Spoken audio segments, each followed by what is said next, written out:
Hello मित्रों, स्वागत है तमारू अमारी यूट्यूब चैनल नॉलेज फैक्ट्री में। जो मित्रों तमे स्पर्धात्मक परीक्षा की तैयारी करता होय अने मैथ्स रीडिंग अने इंग्लिश साथे साथे बीजा पण महत्वना विडियो जोवा मांगता होय तो अमारी चैनल ने अत्यारे सब्सक्राइब करो और जो विडियो पसंद आवे तो विडियो ने लाइक करजो अने तमारा फ्रेंड साथे शेर करजो। तो मित्रों आ विडियोनी अंदर इंग्लिश ग्रामरना जे पण प्रश्नों अगाउनी परीक्षामां पूछाई गयेला छे एमांथी घणा प्रश्नों अहींया हूँ लाव्यो छुं।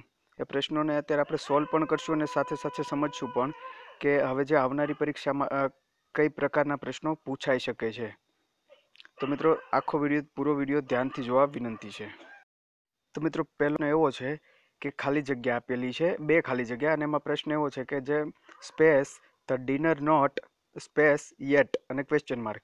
तो आनी अंदर जवाब आवशे हेज अने बीजी खाली जग्यामां आवशे बीन प्रिपेर्ड। आ वाक्य आखुं पूरुं थाय એટલે એનો મતલબ શું થાય કે શું હજી સુધી ડિનર તૈયાર નથી થયું એવો પ્રશ્ન પૂછાય છે, બરાબર છે।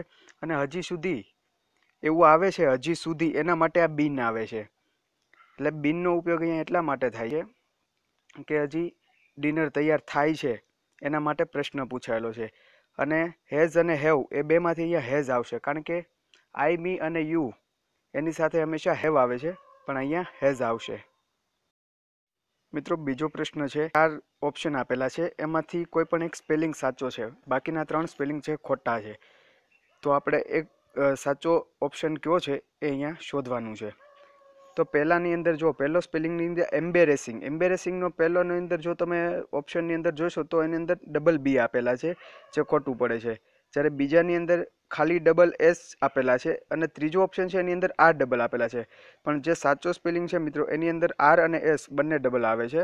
એટલે જે ઓપ્શન ડી છે અહીંયા સાચો જવાબ મળે છે મિત્રો। તો ચાલો જોઈએ આના પછીનો પ્રશ્ન। प्रश्न 3 છે મિત્રો કે મેક एक्सक्लेमेटरी सेंटेन्स। तो मतलब एनो मतलब एवो थाय मित्रों के ज्यारे कोई पण वाक्य आपेलुं होय त्यारे एनी भावनामां वधारो करतुं होय, विशेषणमां वधारो करतुं होय एवुं थाय। तो it was really a memorable match. तो एवुं कहे छे के ए छे ए यादगार मैच हती। तो आपणे एने विशेषणमां वधारो करतुं के what a memorable match was it, एटले अद्भुत जे कहेवाय ने अद्भुततामां वधारो करतुं होय तो ए रीतना के what a memorable match was it. Question है कि give opposite gender of monk. હવે મિત્રો અહીંયા મોંક છે એનું ઓપોઝિટ એટલે કે વિરુદ્ધાર્થી શું થાય એ આપણે દર્શાવવાનું છે। હવે મોંક એટલે શું કે આપણે જે સાધુ, આપણે ગુજરાતીની અંદર કોઈ પણ સાધુ હોય એને સાધુ કહીએ, પૂજારી કહીએ, બરાબર છે। અને જો કોઈ ફિમેલ હોય એને સાધ્વી કહેવાય। તો એ જ રીતના જ્યારે આપણે તમે કોઈ ચર્ચની અંદર ગયા હોય તો અથવા તો જોયું હોય તો ખબર હોય કે જ્યાં જે મેલ હોય છે, જે પુરુષ જે હોય છે એને મોંક કહેવાય છે અને જે त्या सेवा करती जे स्त्री होय छे एने नन कहेवाय छे मित्रों। तो मोंकनु विरुद्धार्थी अहींया पूछे तो एनो जवाब आवे छे नन। एना पछीनो क्वेश्चन छे मित्रों के कन्वर्ट इनटू स्पीच। अहींया एक वाक्य आपेलुं छे अने डायरेक्ट स्पीचनी अंदर छे तो आपणे एने इनडायरेक्ट स्पीचमां कई रीते लखाय ए शोधवानुं छे। तो मित्रों आवा ज्यारे प्रश्नो परीक्षामां आवे छे त्यारे जवाब एकदम सीधो अने सरळ होय छे पण आपणे शुं करीए छीए के जे प्रश्ननी अंदर आपेलुं होय एनाथी कंईक अलग ऑप्शन आपेलो ए ज सिलेक्ट करीने आवीए छीए। एटली एक वात याद राखजो के ज्यारे डायरेक्टमांथी इनडायरेक्टनी अंदर ज्यारे प्रश्न फेरववामां आवे छे त्यारे प्रश्ननी अंदर जे भाव होय छे ए भावमां फेरफार ना थवो जोईए अने बाकीना जे 3 ऑप्शन तमने ऑप्शननी अंदर आपेला छे एनी अंदर एना भाव ए अलग आपेला छे। जे साचो हशे एनी अंदर जे भाव प्रश्ननी अंदर छे ए ज भाव दर्शावतो जवाबनी अंदर वाक्य आपेलुं हशे। तो मित्रों आने ज्यारे इनडायरेक्टनी अंदर फेरववामां आवे छे के ही सेड ऑनेस्टी ध बेस्ट पॉलिसी, बराबर है। तो अहींया आंसरनी अंदर खाली एक धेट उमेरवानुं छे। आ आपणे ज्यारे डायरेक्ट इनडायरेक्टनो हूँ विडियो अपलोड करीश एनी अंदर बधुं डीपनी अंदर समजावीश जेथी करीने तमने परीक्षामां तकलीफ ना पड़े। तो अहींया जवाब आवशे he said that honesty policy. एना पछीनो क्वेश्चन छे मित्रों Raju tries to behave space his father has taught him. तो मित्रों अहींया खाली जग्या आपेली छे अने एवुं कीधुं के राजू ट्राइज टू बिहेव એટલે કે રાજુ એવું વર્તન કરે છે કે ટ્રાય કરે છે, વર્તન કરવાની કોશિશ કરે છે, પછી ખાલી જગ્યા છે અને પછી છે કે જેવું એના પપ્પાએ એને શીખવાડ્યું છે, બરાબર છે। તો અહીંયા જવાબની અંદર એઝ આવશે કારણ કે આવા વાક્યની અંદર ઓપ્શનમાં તમને એઝ, લાઈક એવા બધા ઓપ્શન આપેલા છે પણ જ્યારે આ ટોપિકનો વિડીયો અપલોડ થશે ત્યારે સાથે સાથે તમને ડીપમાં સમજાવીશ પણ અત્યારે ખાલી એક વાત સમજી લો કે અહીંયા જવાબ આવશે એઝ કે Raju tries two behave as his father has taught him એટલે કે રાજુ એવું વર્તન કરવાની કોશિશ કરે છે જેવું એના પિતા એને શીખવ્યું, બરાબર છે। મિત્રો નેક્સ્ટ ક્વેશ્ચન છે કે we own a vaccine for last 2 years. હવે અહીંયા જો પ્રશ્નની અંદર છે કે ફોર લાસ્ટ 2 years એટલે કે છેલ્લા 2 વર્ષથી. તો મતલબ છેલ્લા 2 વર્ષથી મતલબ એનો મતલબ એવો થાય કે હજી પણ એ કામ ચાલુ છે, બરાબર છે.